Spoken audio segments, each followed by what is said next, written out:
سعادت مند آسیہ فرعون کی بیوی۔ اور اللہ تعالیٰ نے ایمان والوں کے لیے فرعون کی بیوی کی کہاوت بیان فرمائی، جبکہ اس نے دعا کی کہ اے میرے رب، میرے لیے اپنے پاس جنت میں مکان بنا اور مجھے فرعون سے اور اس کے عمل سے بچا اور مجھے ظالم لوگوں سے خلاصی دے۔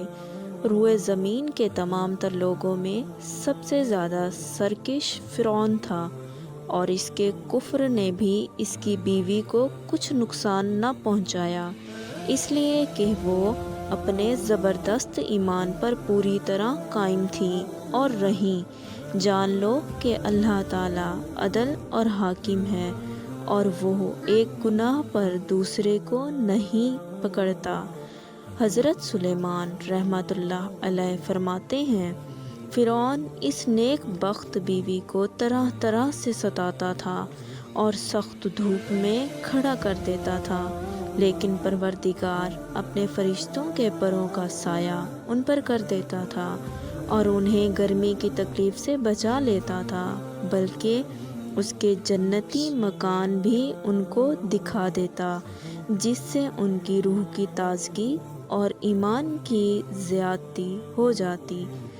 فرعون اور موسیٰ علیہ السلام کی بابت یہ دریافت کرتی رہتی تھیں کہ کون غالب رہا، تو ہر وقت یہی سنتی کہ موسیٰ غالب رہے، بس یہی اس کے ایمان کا ثابت بنا، اور یہ پکار اٹھیں کہ میں موسیٰ اور ہارون کے رب پر ایمان لائی۔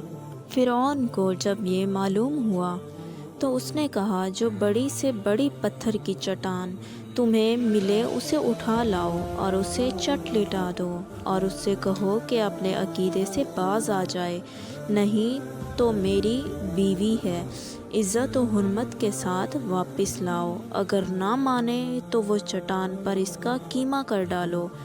جب یہ لوگ پتھر لائے تو انہیں لے گئے، لٹایا، پھر ان پر ظلم گرانے کے لیے اٹھایا، تو انہوں نے آسمان کی طرف دیکھا اور پروردگار سے نے حجاب اٹھا دیے جنت کے، اور وہاں جو مکان اس کے لیے بنایا گیا تھا اسے انہوں نے اپنی آنکھوں سے دیکھ لیا، اور اس میں ان کی روح پرواز کر گئی۔ چنانچہ جس وقت ان پر پتھر پھینکا گیا اس وقت ان میں روح تھی ہی نہیں۔ اپنی شہادت کے وقت دعا مانگتی رہیں کہ اے اللہ، جنت میں اپنے قریب کی جگہ مجھے عنایت فرما۔ اس دعا کی اس باریکی پر بھی نگاہ ڈالیے کہ پہلے اللہ کا پڑوس مانا جا رہا تھا، پھر گھر کی درخواست کی جا رہی تھی، پھر دعا کرتی ہیں کہ مجھے فرعون اور اس کے عمل سے نجات دے، میں اس کی کفریہ حرکتوں سے بیزار ہوں، مجھے اس ظالم قوم سے عافیت میں رکھ۔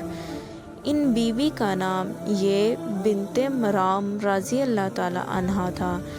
فرعون کے داروغہ کی عورت کا ایمان اس کے ایمان کا باعث بنا۔ وہ ایک روز فرعون کی لڑکی کا سر گوندھ رہی تھیں، اچانک کنگھی ہاتھ سے گر گئی اور اس کے منہ سے نکل گیا کہ کافر برباد ہوں۔ اس پر فرعون کی لڑکی نے پوچھا کہ کیا میرے باپ کے سوا کسی اور کو اپنا رب مانتی ہیں؟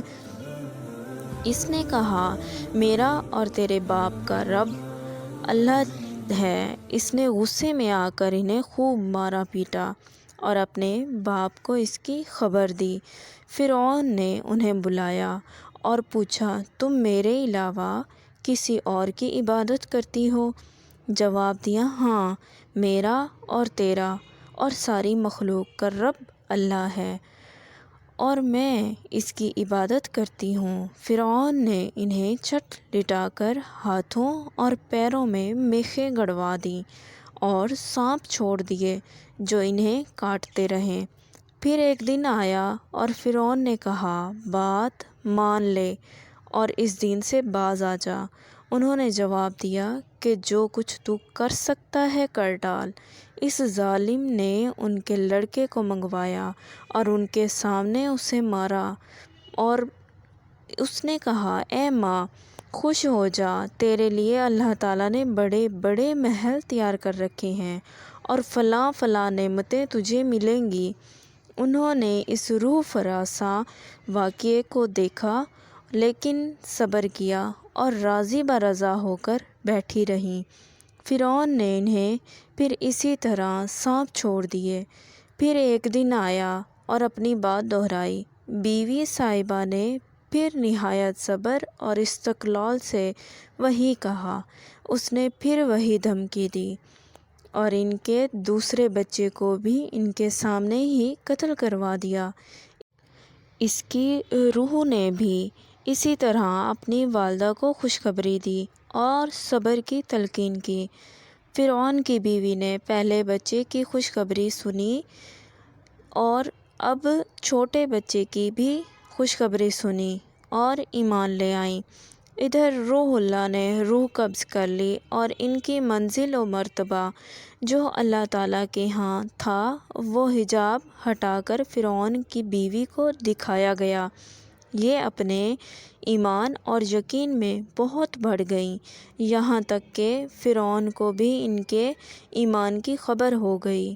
اس نے ایک روز اپنے درباریوں کو کہا، کچھ میری بیوی کی خبر ہے؟ تم اسے کیا جانتے ہو؟